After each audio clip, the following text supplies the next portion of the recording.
Bonsoir à chacun, bonsoir à chacune. Bonsoir aux bien-aimés qui sont derrière leur écran. Et voilà. Je voulais vous poser une question. Est-ce que vous savez quel jour on est? Ou plutôt quelle date nous sommes? 1er avril. Et 1er avril, ça vous fait penser à quoi? Aux poissons. Et les poissons, ça vous fait penser à quoi? À la pêche. Et donc, on va parler de la pêche aujourd'hui, ce soir, si vous voulez bien.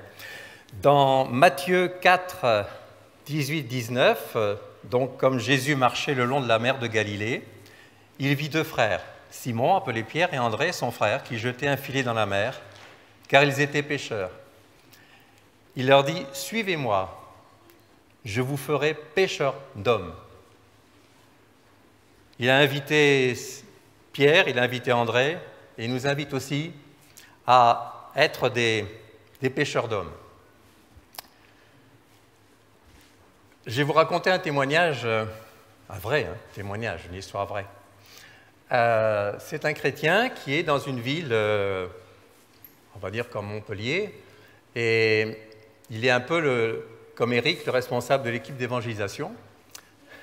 Et donc, bon, il y a beaucoup de miracles, beaucoup de conversions qui se font dans cette ville. Et à un moment donné, il y a beaucoup de brouhaha, beaucoup de mouvements. Il dit, je vais me retirer un peu, je vais aller un peu en campagne, je vais essayer de souffler un peu. Donc il va sur un chemin où pas grand monde ne passe. Et d'un coup, il voit arriver quelqu'un, bien habillé, monsieur un haut rang social, vraiment, c'est quelqu'un d'important. Mais comme il est sensible au Saint-Esprit, il dit, c'est pas par hasard quand même que cet homme passe. Donc il s'approche de lui, il entre en conversation, tout ça, et quand il a bien conversé, il sort, il lui présente un Nouveau Testament et lui présente son Nouveau Testament. Et lui dit, est-ce que vous connaissez cette parole? Alors le monsieur dit, ben oui, je la connais, mais je ne la comprends pas. C'est difficile à comprendre, la Bible. Et le chrétien dit, mais est-ce que vous voulez que je vous explique un peu, qu'on en parle ensemble? Ah ben oui, avec plaisir, répond le monsieur. Et donc il commence à parler, et au bout d'un moment, bien entendu, le chrétien parle de Jésus, parle de la croix, parle de tout ce que ça représente pour cet homme. Et cet homme, eh bien, donne son cœur au Seigneur, il se convertit, il est heureux, et il ne cherche qu'une chose, c'est de se faire baptiser. On va parler de l'évangélisation personnelle aujourd'hui, du témoignage personnel, ou plutôt partager Jésus sans crainte. Est-ce que vous avez reconnu cette histoire vraie? Vous la connaissez tous, cette histoire vraie. La ville, c'est Samarie. Le monsieur de haut rang social, c'est l'eunuque. Et le chrétien, c'est Philippe, qui était dans Samarie. Il y avait beaucoup de conversions, mais le Saint-Esprit lui a dit, va sur un chemin désert. Mais là, il a rencontré l'eunuque. Et là, il a partagé la parole de Dieu. Ce que fait Philippe, on peut le faire aussi. Alors là, j'ai fait un peu, si M. Soujol avait été là, je lui aurais dit, j'ai fait un peu en français courant, mais ça n'a pas été si rapide que ça. Voilà. Donc, on va essayer de trouver comment partager Jésus sans crainte. On va essayer. D'abord, l'évangélisation personnelle, c'est un acte d'obéissance.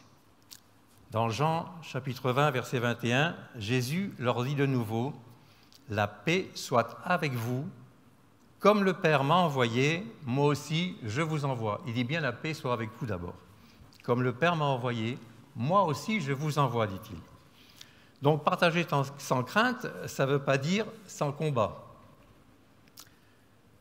Je voudrais nous donner quelques cadeaux que Dieu nous a fait pour permettre de partager Jésus sans crainte. Le premier cadeau, c'est l'amour. J'ai 3 cadeaux pour vous. L'amour. Dans 1 Corinthiens 13, verset 1, l'apôtre Paul dit « Quand je parlerai les langues des hommes et des anges, si je n'ai pas l'amour, je suis un airain qui sonne ou une cymbale qui retentit. » Donc on veut parler, mais si on n'a pas l'amour pour l'âme à qui que l'on veut amener à Jésus, ça ne sert à rien. On raisonne, mais ça ne donne pas grand-chose. Donc, il faut avoir cet amour. Et il faut se souvenir, Monsieur Altier a déjà donné toute la prédication pratiquement. Il faut se souvenir de notre expérience personnelle et de l'amour qu'ont manifesté ceux qui nous ont amenés à Jésus-Christ. Si nous sommes là, c'est que quelqu'un nous y a amenés, a permis que nous connaissions Jésus, et il l'a fait par amour. Moi, personnellement, il y a eu 2 personnes qui m'ont parlé de Jésus, qui m'ont amené à Jésus. Le premier, c'était André. André, Cagny à côté, c'est un petit garçon, carré, mais il a été hospitalisé, il a fait une maladie nosocomiale et on l'a amputé des 2 cuisses.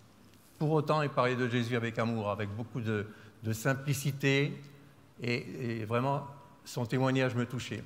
Puis la deuxième personne, c'est Laurette. Laurette, c'était une de mes patientes qui, effectivement, en tant que patiente, a fait preuve à mon égard de beaucoup de patience parce qu'elle a prié pendant plusieurs années pour moi, pour qu'enfin j'accepte le Seigneur Jésus. Elle m'en parlait de temps en temps, elle priait, et à un moment donné, ben oui, les aiguillons en force, on tombe. Hein, voilà. Donc, notre expérience personnelle nous fait penser que nous aussi, nous avons besoin d'avoir cet amour pour partager la parole de Dieu. Et puis, c'est un commandement du Seigneur. Donc, si c'est un commandement, il faut lui obéir. Dans Marc 12, versets 30 à 31, on le connaît bien ce verset, ces versets. « Tu aimeras le Seigneur ton Dieu de tout ton cœur, de toute ton âme, de toute ta pensée et de toute ta force. Voici le second commandement, tu aimeras ton prochain comme toi-même. Il n'y a pas d'autre commandement plus grand que cela. » Donc il faut aimer notre prochain comme nous-mêmes. Et l'un des commandements ne va pas sans l'autre.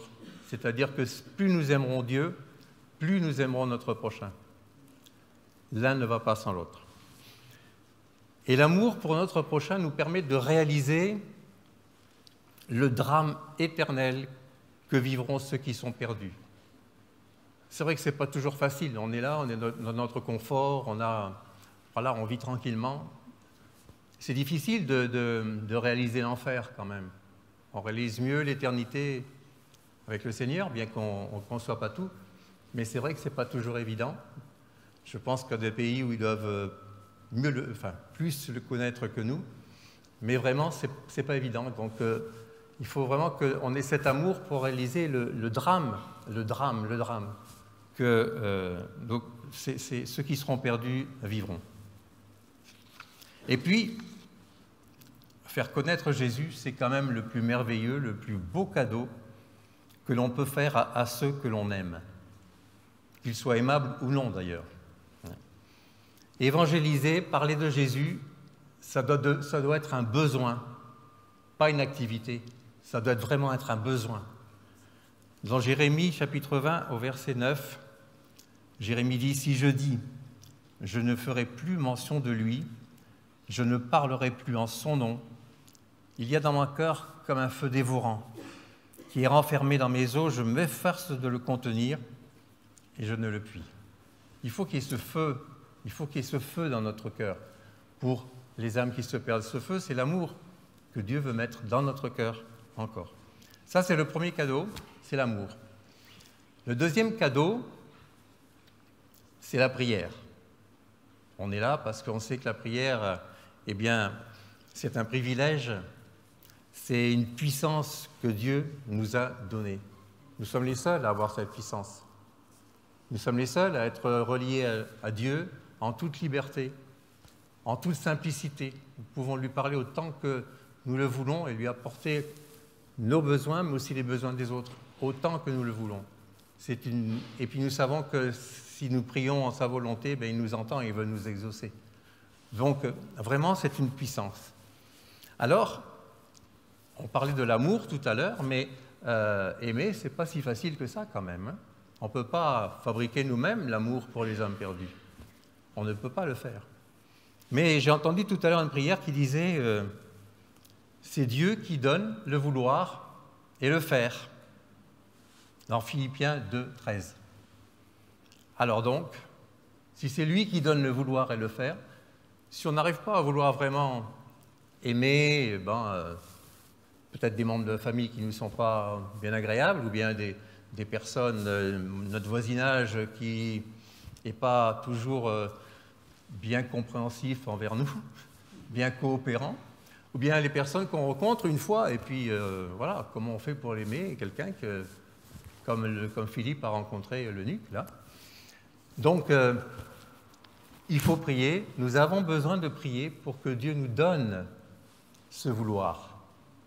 Si nous prions pour qu'il nous donne le vouloir, pour aimer, aimer, aimer, Seigneur, je veux aimer mon voisin, je veux aimer mon collègue de travail, je veux aimer vraiment ceux qui sont là, que je vois perdus, qui ont tant de soucis, qui ont tant de problèmes, je veux les aimer. Il va nous donner ce vouloir. Et comme il donne le vouloir, il donne le faire. Et donc, il va nous donner la capacité pour pouvoir évangéliser, pour pouvoir parler de Jésus. Il ne va pas nous laisser comme ça, nous abandonner, il va nous donner cette capacité. Et donc, on va avoir et le vouloir et le faire, parce que lui le veut, et qu'il nous a dit qu'il le donnerait. C'est une promesse. Et puis, on peut aussi prier Dieu pour qu'il nous rende plus sensibles à son esprit. Philippe a été sensible à l'Esprit de Dieu qui l'a emmené sur le chemin désert. Donc il faut être vraiment demandé, parce que ce n'est pas non plus quelque chose d'évident. On est quelquefois pris par nos activités, tout ça, mais Dieu a toujours des projets, quelque chose qui peut nous surprendre, et il faut pouvoir être disponible, être sensible à l'Esprit de Dieu pour qu'il nous amène justement à parler de Jésus au moment opportun, au moment où Dieu le veut. Donc, il faut lui demander cet esprit, la sensibilité à son esprit pour que nous ne passions pas à côté des opportunités qu'il nous donne.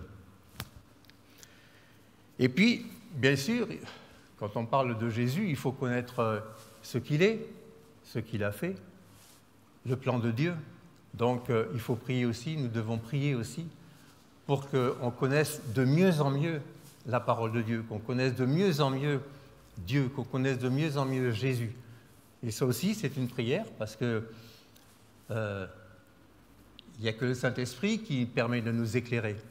On peut quelquefois lire la parole sans jamais comprendre, mais il faut aussi que nous demandions à Dieu de nous éclairer, et puis aussi qu'il renouvelle notre mémoire, qu'il augmente notre mémoire, parce que quand on va témoigner, si on n'a pas de mémoire et qu'on n'a aucun verset dans notre tête pour parler, parce que c'est la parole de Dieu qui fait le plus, qui est le plus efficace, donc qui augmente notre mémoire, qui ravive notre mémoire pour que nous souvenions de versets au moment opportun également. Et puis, comme je l'ai dit au début, partager Jésus sans crainte, partager Jésus sans crainte ne veut pas dire sans combat. Parler de Jésus, témoigner, évangéliser, ça fait partie d'une guerre spirituelle. On sait qu'il y en a un qui n'est pas content, qui ne veut pas qu'on parle de Jésus et qui va toujours nous dire c'est pas la peine, là tu vas te faire avoir, là on va te répondre mal, puis ça sera plus tard, ça sera bien aussi. Non. Par la prière, Dieu nous fortifie pour ce combat. Seigneur, je ne peux pas y arriver tout seul. Seigneur, j'ai vraiment besoin de toi parce que sans toi, je ne peux rien faire. Mais je sais que tu vas me donner la force. Je sais que tu es déjà celui qui est vainqueur. Dans Jean 16, 33, Jésus dit « Je vous ai dit ces choses afin que vous ayez la paix, en moi, bien sûr.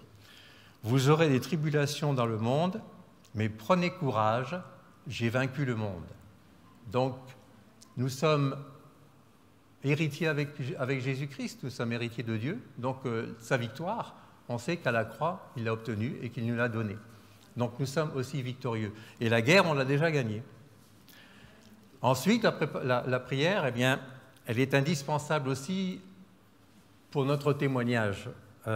Avant le témoignage, pendant le témoignage et après le témoignage.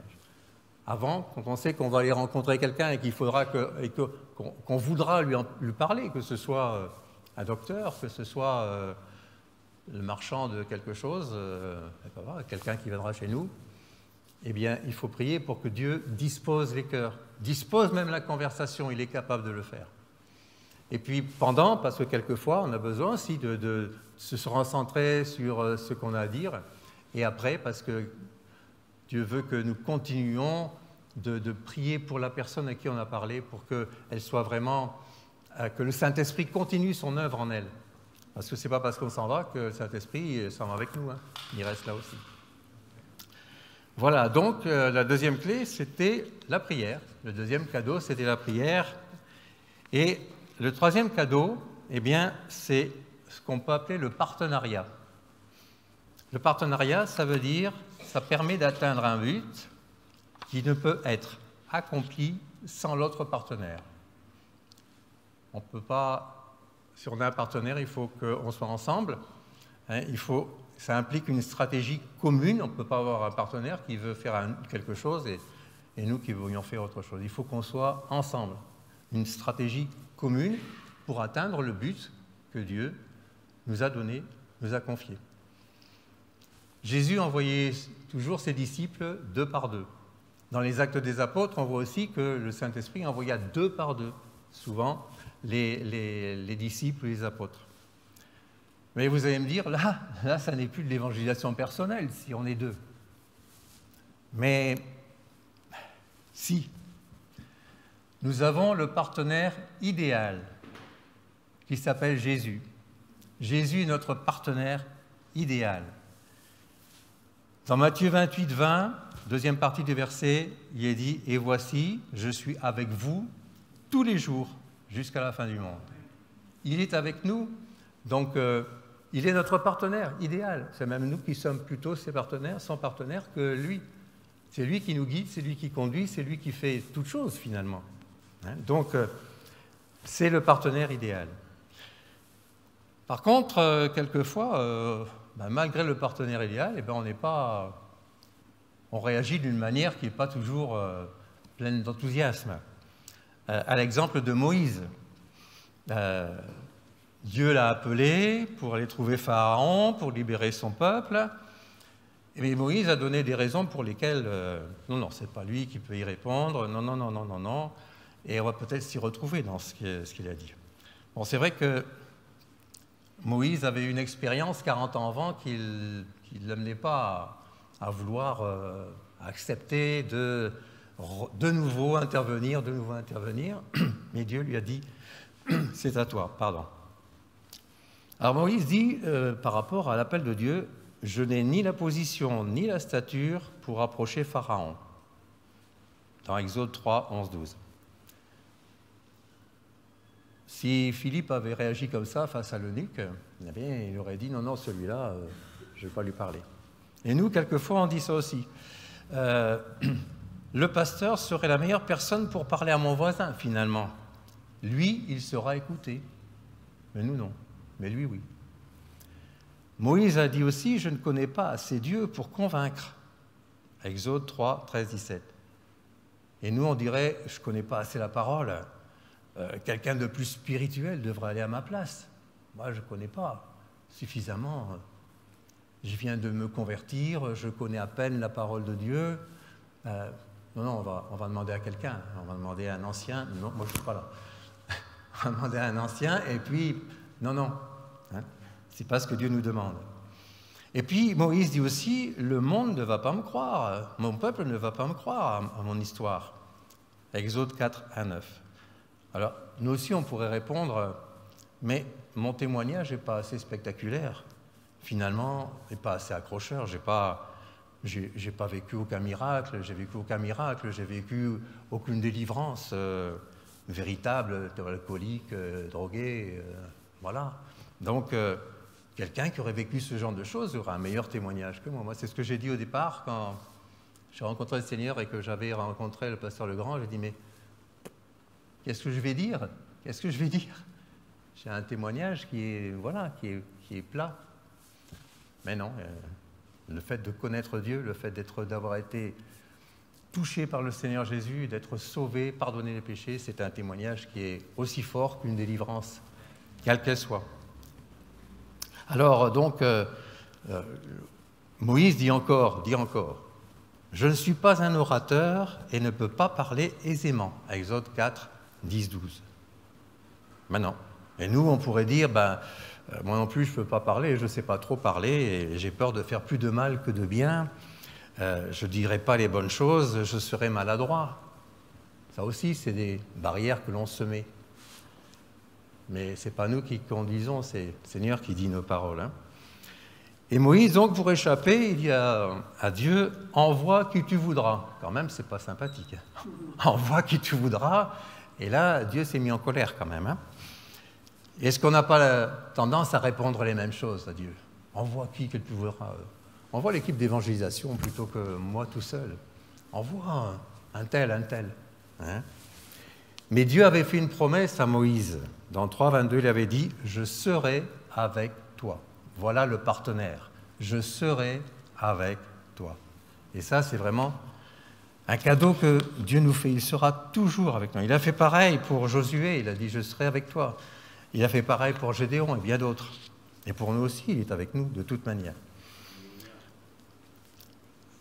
Nous savons donc que Jésus est le partenaire idéal, le seul, et parfait, pour que nous puissions parler de lui sans crainte, d'autant plus qu'il nous prévient. En plus, il nous prévient. Il dit dans Jean 15, 5, « Car sans moi, vous ne pouvez rien faire. » Donc, si on n'a pas Jésus avec nous, on ne peut rien faire de valable, de conséquent, mais Jésus est avec nous et on veut réaliser cette grâce qu'il nous a faite. Il est avec nous aussi, donc il est avec nous par le Saint-Esprit et nous avons l'assurance de posséder également cette puissance. Si nous lui obéissons, Dieu pourvoit à la puissance. Il ne va pas nous laisser nous dire, voilà, si on lui dit « je t'obéis », il va dire « c'est bien, très bien ». Voilà, continue comme ça. Mais non, il ne va pas faire ça. Il nous donnera toujours les capacités pour accomplir ce qu'il nous demande. Il n'y a rien qui est au-dessus de... Il ne va jamais nous envoyer vers quelque chose qu'on ne pourra pas faire. S'il nous envoie, c'est qu'il sait qu'on peut le faire, et on peut le faire par sa puissance à lui. Hein? Donc, on n'a pas à avoir de crainte sur ce qu'il nous demande. S'il nous le demande, il nous donne la capacité pour le faire. Et pour être ses témoins, Jésus nous a promis la puissance du Saint-Esprit, acte 1, verset 8. Ça fatigue, c'est rien. Voilà. Donc, le Seigneur nous a fait 3 cadeaux. Vous avez remarqué que j'aime bien les cadeaux, hein? Enfin, j'en parle beaucoup. Je ferme la parenthèse. Donc, l'amour, Dieu veut mettre cet amour en nous pour les âmes qui se perdent. La prière qui nous donne cette puissance pour aller vers ceux qui se perdent. Et puis aussi, donc, ce partenaire idéal que nous avons en Jésus-Christ, qui est toujours avec nous. Donc voilà 3 cadeaux que Dieu nous donne. Alors je vais me donner quelques conseils pratiques et vous, peut-être aussi, vous en aurez besoin. Je ne sais pas, on va voir. Hein. Donc partager, c'est davantage écouter quand vous êtes avec quelqu'un. Donc c'est davantage écouter que de parler. Souvent, quand on est tout feu, tout bouillant, on veut parler. Annoncer Jésus, allez. Et si on connaît la Bible, on donne des versets. Mais quand on rencontre quelqu'un, quand on va vers quelqu'un, il est important de l'écouter.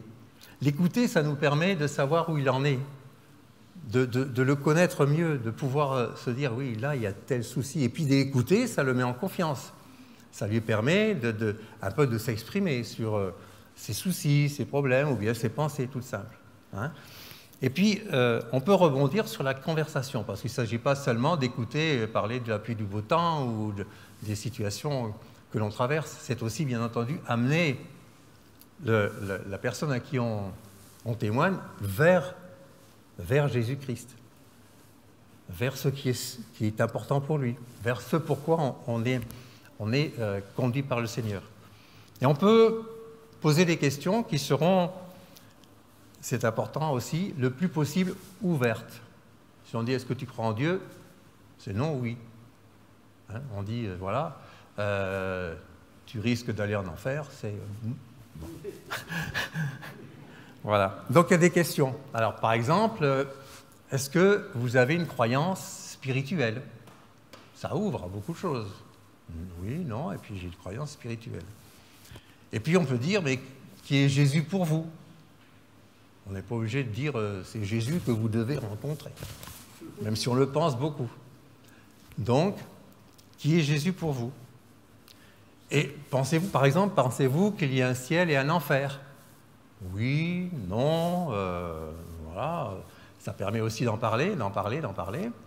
Et puis d'un autre côté, de notre question, on peut dire, et si vous mourrez aujourd'hui, savez-vous où vous irez? C'est la personne à qui on pose la question qui va devoir réfléchir. Et selon la réponse, on peut réagir, rebondir.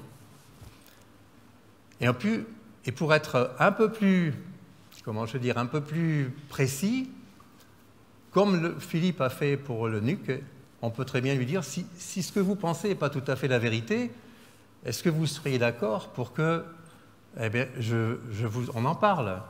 On en parle.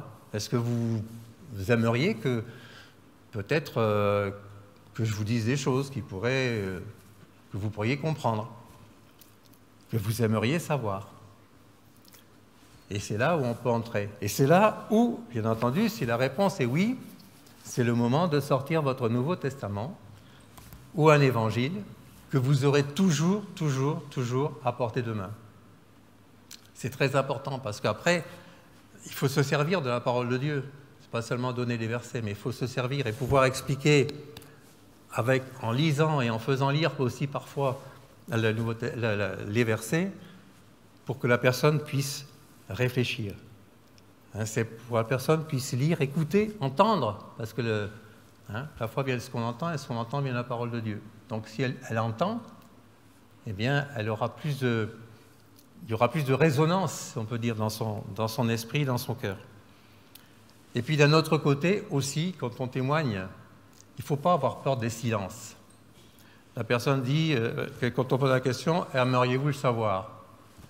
Non. On ne dit plus rien. Et souvent, la personne dira, alors, quand même, vous pourriez peut-être m'en parler quand même. La personne, ça ne va pas comme ça. Même dans les questions que l'on peut poser, après, par exemple, avoir lu un verset, qu'est-ce que vous en pensez?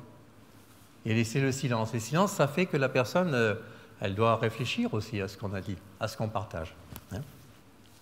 Donc, n'ayons pas peur des silences. Eh bien, je vais bientôt avoir terminé. Ben non, il y a encore pour un quart d'heure, 20 minutes. Quand on est ici, on n'a plus envie de partir. On parle. Surtout quand on parle de Jésus, c'est bien. Je comprends mieux les pasteurs.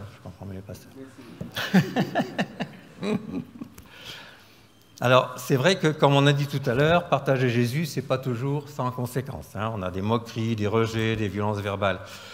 Mais, si on y réfléchit bien, tout ça ne peut atteindre que notre vieil homme. Et normalement, notre vieil homme, il était crucifié à la croix, donc il ne réagit plus. Et puis, on s'est efforcé de le plonger au fond du baptistère. Ça demande un temps plus ou moins long, selon les baptisés. Je les préviens, ceux qui ont passé... Voilà.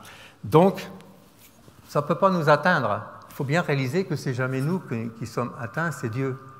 Donc Dieu est capable de se défendre tout seul. Nous, on n'a pas besoin de réagir d'une manière agressive ou se fermer, tout ça, au contraire.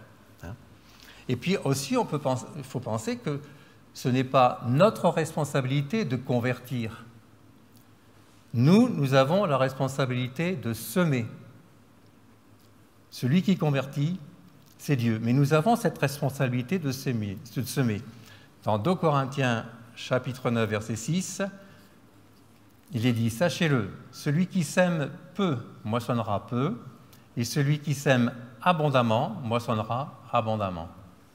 Plus on va maçonner, plus on va moissonner, plus on va témoigner plus d'abord ce sera facile, entre guillemets, mais plus aussi il va y avoir une moisson. Dieu ne va pas nous faire témoigner pour qu'on reste comme ça sans qu'il ne se passe rien. Il va amener des âmes se donner au Seigneur. Alors donc, pour partager Jésus sans crainte, nous avons cette assurance de pouvoir nous appuyer sur ses promesses. L'amour, je répète, l'amour, car l'amour parfait bannit la crainte. La prière du juste est d'une grande efficacité. On ne prie pas pour rien, on prie toujours avec le Seigneur, sachant qu'il va nous répondre. Et sa présence, son partenariat, dans Psaume 60, verset 14, il est dit « Avec Dieu, nous ferons des exploits. » Avec Dieu, nous ferons des exploits. Mais on fera des exploits, mais n'oublions jamais, jamais, que la gloire est pour Dieu. Elle n'est pas pour nous, elle est pour Dieu. C'est lui qui conduit toutes choses, c'est lui qui fait toutes choses à merveille. Si on nous donne cette liberté de pouvoir encore parler de lui, c'est grâce à lui. Mais s'il y a des conversions, c'est grâce à lui. C'est sa gloire qui doit être manifestée. On doit toujours travailler pour sa gloire. Dans le psaume 115, au verset 1, il est dit « Non pas à nous, Éternel, non pas à nous, mais à ton nom donne gloire à cause de ta bonté, à cause de ta fidélité. » Voilà ce que je voulais partager avec vous.